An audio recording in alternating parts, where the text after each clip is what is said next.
This episode of the Managing Madrid Podcast is brought to you by the Managing Madrid Podcast live in Toronto. We're playing pickup footy on December 6th, raising money for sick kids in Toronto, giving away prizes, and chatting Real Madrid with passionate Madridistas. If you want to come kick it with us, play some footy, all for a good cause, then come out. If you're anywhere near Toronto, Hamilton, Niagara, if you're in Ottawa, Montreal, heck, Moncton, Halifax, Vancouver, Buffalo, Detroit, Cleveland, New York, Philly, drive in, fly in, do whatever you have to do. We look forward to seeing your skills and helping sick kids in Toronto. If you want to RSVP to the event, the link is in the show notes. We'd love to see you there. I'll be there. That's Kiyan Sobhani, by the way. Mehdi Hassan will be there. We got Peña Madridista Toronto. We got TAC Academy. And much more, many more. Really fun night in the works. December 6th. Come out if you're in Toronto. Nice article in the Managing Madrid blog. Wonderful lads that do a great job there. And worth reading about that man there. Karim Benzema needs to rest, and the numbers reveal why.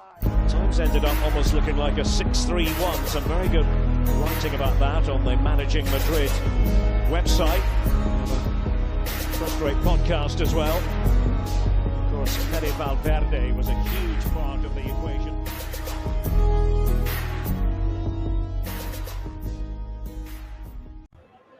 What's up, guys, and welcome to the Managing Madrid Podcast. Kiyan Sobhani here, live from the Bernabeu. I am recording this part one of, I don't know, maybe two, possibly three of this episode. Recording right at the final whistle. The players just finished walking off the field and heading to the locker room. In a moment, I'm going to head down to the press conferences, but wow. I got to tell you, I was speaking to some people here at halftime, and the conversation we were having at halftime is insanely different than the one we're going to have and we are having at the final whistle. It's just two totally different scenarios. And without getting too much into the weeds right now, I will say this. That second half was the most cojones we've seen from the team all season. It was the best half we've played all season, and it was so needed and it was so timely heading into the weekend against Barcelona in the Clasico. We arrived to that game now with utmost confidence. It wasn't just the win, it was the way we won. And I don't know, I'm not going to say we should be playing that bad at the beginning of the game and putting ourselves in this ridiculous hole in the first half.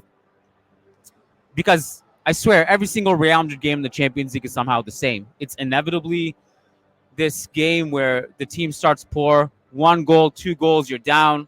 You got to dig yourself out of a hole. But then there's this also feeling of inevitability in the entire stadium that something will click and something will turn the game around. And I would say that second half, our response was fantastic. I am honored to be in the stadium for this Vinicius Jr. masterclass. There was a point, and it really, I think, hit me after the third goal that he scored.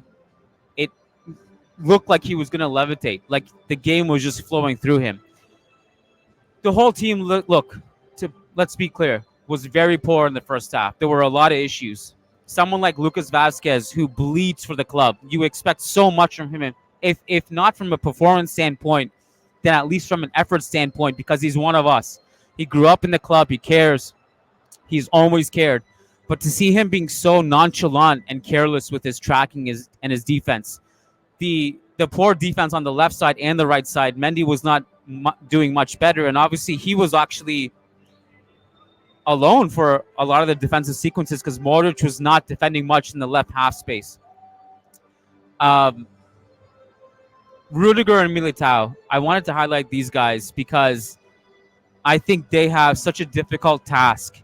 And I thought they were both really good tonight, especially Rüdiger, who not only was masterful with his defensive reads and the interventions and also the way he stepped up, how well he timed up his step-ups, his long-range distribution, the goal. I mean, we need that presence in the box.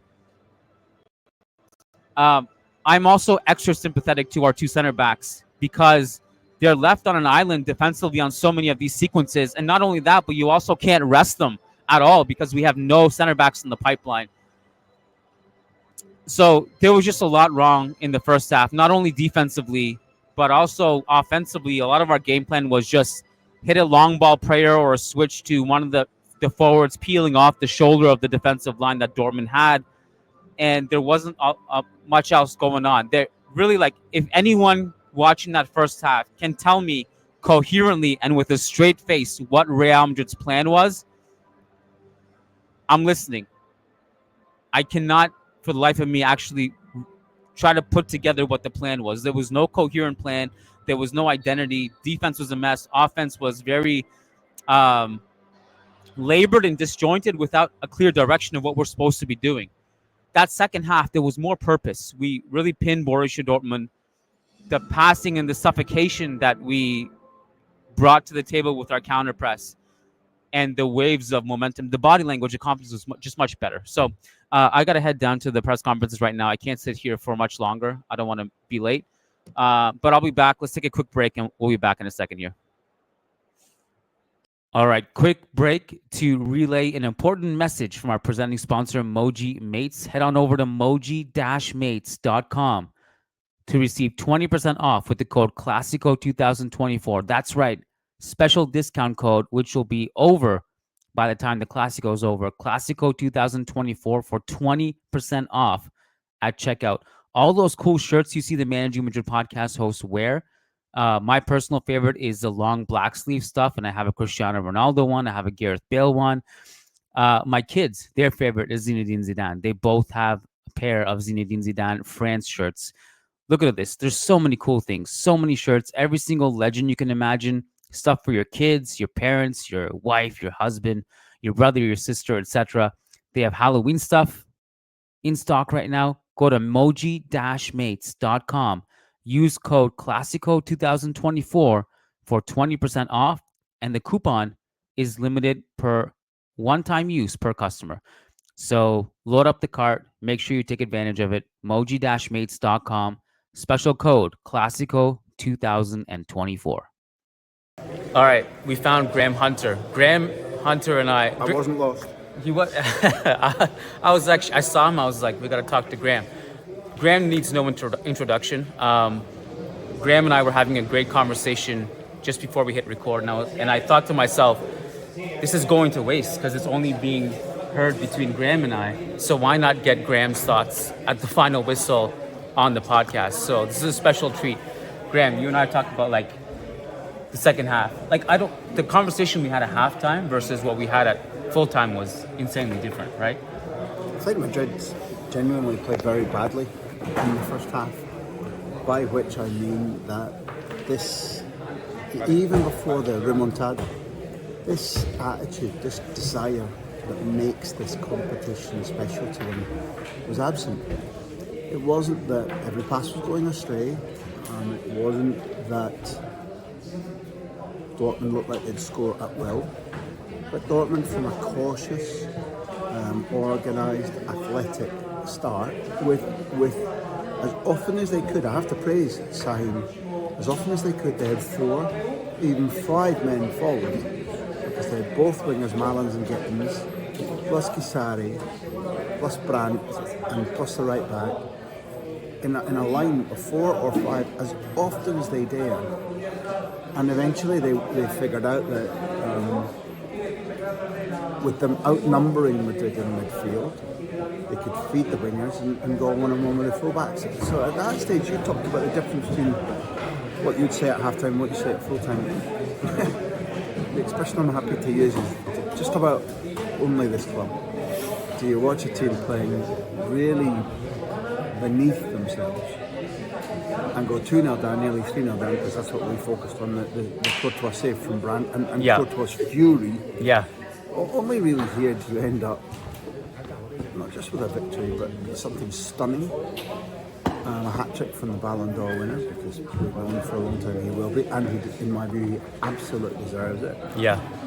With a rampant stadium, with Madrid, even in the second half, hitting maybe about 90% of their momentum, their dynamism, it's an extraordinary night, and really, for what we've just witnessed, not a comeback, this type of comeback, you have to use the phrase, only Madrid? Only Madrid. A very Real Madrid performance, like classic Real Madrid Champions League. What do you think actually was different in the second half? Was it tactical? Was it body language? Was it confidence? Better pressing? Better control? Was it something intangible? What would you put your finger on? I thought they took risks. I thought they went 1-1. I thought instead of having a sort of blanket change of mentality, they took the risk of going man-to-man all over the park, and that meant that if it's man-to-man and you win your duel, there's space. Yeah. I believe, this isn't analysis, this is just reporting, because I believe it, that every single player who spoke of tonight, particularly Courtois and Vinicius, he said, we talked to it about it at half-time, if we score first, we come back. Yeah. And at 1-0, you get that whiff of Cordite, but at 1-0 with 2-0 coming instants later, with the manner of the two goals, in my opinion at that stage it's just a matter of time. Madrid believed, they had their tails up, Dortmund changed both personnel and where they were territorially.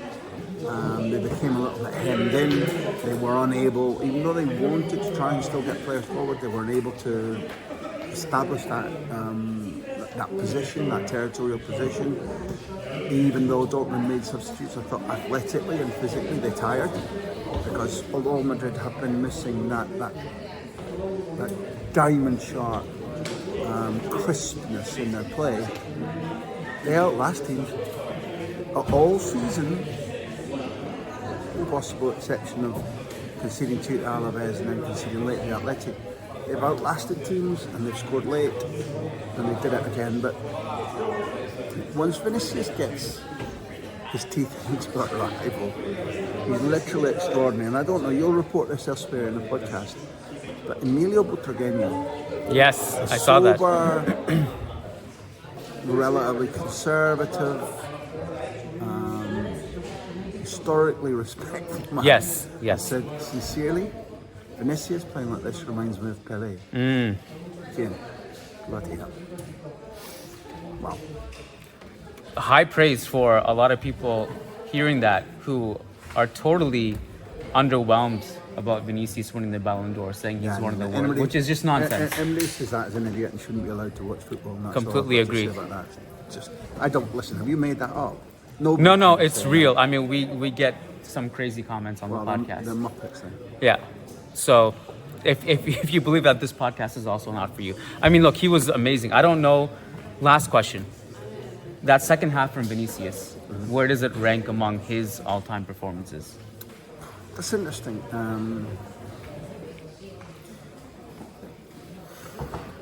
I don't want to denigrate it, but I give a huge amount of credit to Mbappe. Yeah. For the ridiculous action and position to create the first goal. Yes. How open he was and how he found space, although it's a tap from his tackler that creates the goal for Vinicius. That helped change things. Courtois helped change things.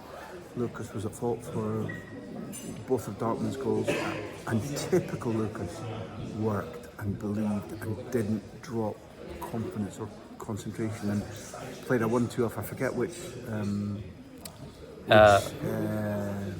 I think it was Rodrigo. No, he played a 1-2 off a Dortmund player, is what I'm saying. Oh, I see. Okay. And when he was on it, he pounced on it like a cat and Yes. mouse. Yeah. And then if you see him running in, he goes, if I square, there's bodies blocking everywhere. Yeah. If I go across the Kobo, I have to hit that little patch of net, and he did. Yeah. So, And the goalkeeper's anticipating a cutback, so he's kind of getting off his line a little bit. could be, but it goes across him, not between him and his left post. And what I would say, Kiyan, is that you, in my opinion, you must put Vinicius' extraordinary achievement in the context of the bedrock of the team, because he's given the first goal. He's quick onto it. He's in the right place. Kudos to him. But for my taste, it's it's beautiful when you surf the power and the conviction of the rest of your team and you say, I'm going to take over. And that's what he did. The third goal, you said, where does the performance rank? The third goal ranks with just about anything he's ever done. Yeah. I would remind all your viewers and listeners that the last time Madrid did this was 2-0 down in March of 2023 at Anfield. Oh, that's right. They came back and scored 5. The scoreline was the same. The situation was the same, although they were playing away. Yeah. And that night, Vinicius scored twice. Yes. Ancelotti said, Yes. he's the most decisive player in the world. Yeah. Well, this was 2-0 down in a team that's playing badly, that was playing badly tonight, and it's a hat-trick. So, where does that put him now? Well, where it puts him is in Paris, picking up the Ballon d'Or, which he deserves, and I think it'll be the first of a few, and it's very well merited. Vinicius just makes football joyful. Graham Hunter, thank you so much for your time. Much Pleasure. appreciated. All right, welcome to part 3, the final part of this podcast. As I walk away from this beautiful stadium, Estadio Santiago Bernabeu, some concluding thoughts. There are a couple of people who I want to highlight who will not be highlighted because of Vinicius Jr. rightfully being in the spotlight. Antonio Rüdiger, who was incredible defensively, and as I mentioned in part 1, had so much to do because of the defensive structure. And obviously kick-started with the towering aerial presence, the goal that kick-started the comeback, as he got free and got himself open from the Mbappe cross. That's the first one. Thibaut Courtois, as Graham mentioned, preventing this from becoming 3-0. And look, maybe Real Madrid's inevitability was so strong that they would have come back from 3-0, but I think it's fair to say that may have not necessarily happened. Courtois, immense again. And you think back to how many times this game actually almost became 3-0. Even in the second half, you know, it's funny because ironically, the savior of this game, Vinicius Jr., did have that moment in the second half where he attempted a risky dribble, which he couldn't pull off, and then lost possession, and Dortmund nearly scored the other way on a transition opportunity. So there were a lot of moments like that throughout this game, including the second half. Having said that, the second half was so great in terms of the fight this team showed, in terms of the suffocating counter press, and the urgency and the quick passing side to side. When something wasn't open on one side, they didn't dilly-dally on the ball. They actually swung it around quickly and tried to find an opening. And that was much more purposeful than the lack of plan that existed in the first half. Which leads me to the third player I want to highlight, Fede Valverde, who I thought was fantastic. Twice he had defensive interventions in transition in the second half that were vital. His link-up play on the right side with Rodrigo and Vasquez in the second half was great. I thought Camavinga, for what it's worth, continued that momentum and that energy in the second half when he came on. Bellingham, I thought, cooled, but in that first half, though there wasn't really much positive, really anything positive apart from Courtois, I thought he was really great under pressure and trying to break lines and was proactive at doing so. Militao, not as strong of a game as Rüdiger, but also very strong, and did mop up some of the loose balls in the right half space. Rodrigo, what a play to, I think it was the fourth goal. I lost track, but if I'm not wrong, it was Real Madrid's fourth goal, where he keeps the ball in play, gets past his man, and of course, that leads to a Real Madrid goal. And finally, I want to conclude with this. I think it's very important. So that's all the great stuff. And there's a ton more, by the way, because I'm not at my laptop with my notes. I'm not looking at the numbers. I have no idea. So I'm sure I'm missing a ton. So I apologize for that. But I want to point this out. Let's not forget what the hell we watched in the first half. Which, by the way, follows up all the stuff we've been watching this entire season, which has not been good. And it is not reactionary to discuss how bad that first half was. Like, if I'm putting myself in my own shoes at halftime, even though we won on the back of an incredible second half, it is not reactionary nor unfair to analyze how bad the first half was. And everyone in the post game, including Vinicius Jr, saying that, man, that's beautiful. Oh my God. When it's lit up like that at night, it's really something. Too bad that this ugly fence is here. But, Vinny Jr. saying after the game that Real Madrid need to start games the way they started that second half. Cool. We got to see it. If this team comes out in the first half against Barca and plays with the same kind of conservative, nonchalant manner, it's going to be a bad sign. You know who's not going to do that? Barca. In case you don't know, the Hansi Flick scouting report has been out for a long time, not just this season. But in case you didn't know, now you know, just watching Barca play this season. The easiest thing to predict about Clasico this weekend, and you get no points for doing this, is to predict Barcelona will come out aggressive and taking risks. We know that that's going to happen 100%.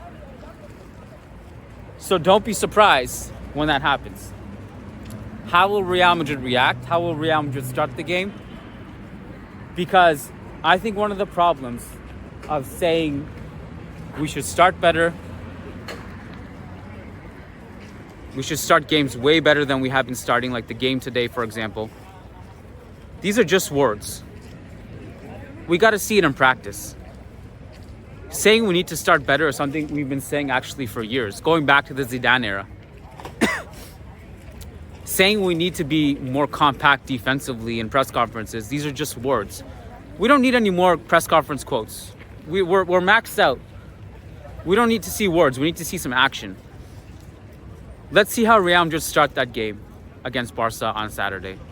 Because to me, one of the things that kickstarted Real Madrid's performance in the second half was the urgency. Not like artificial urgency. Let's pretend to play urgent football. Let's pretend to be this high pressing, high energy, focused team. It's sometimes hard to artificially manifest that. I'm talking about like real urgency in that you were down 2-0. You had no choice but to play some of the best football you played all season. When the situation requires you to be playing that kind of urgent football, and it wasn't quite season on the line stuff, but if you lose this game, that's your second Champions League loss in 3 games, and you don't want to fall behind in the table any more than you already have. So it wasn't quite season on the line, but the urgency was real. How do you recreate that urgency to start games? And that's the problem. When you're drawn level, when you're even ahead of goal, the complacency kicks in. Because to me, anytime Real Madrid tried to preserve a lead, or they try to be patient in finding openings, and they're more reactive than proactive, both their defense and their offense suffers. So here's me signing off from this gorgeous stadium. One more thing for the people who listen to this podcast, and more importantly for the people who like this podcast. This is actually the most important thing. Saturday's Clasico, the post-game show is only for members. So what we're doing now is like the biggest game of each month is only for members. If you want access to that content, I'm trying to give you some notice here so you're not scrambling on Saturday night looking for the post-game podcast. Patreon.com/Managing Madrid. Go there, sign up. You get access to all of our bonus content, including the Saturday post-game show. And if you're on YouTube or you don't have Patreon in your country, just hit the memberships tab on the YouTube channel. All right, guys. It was a pleasure. Thank God for that second half. Big W heading into Clasico. Let's see what Barca does tomorrow and see if momentum shifts a little bit for either side. Peace out.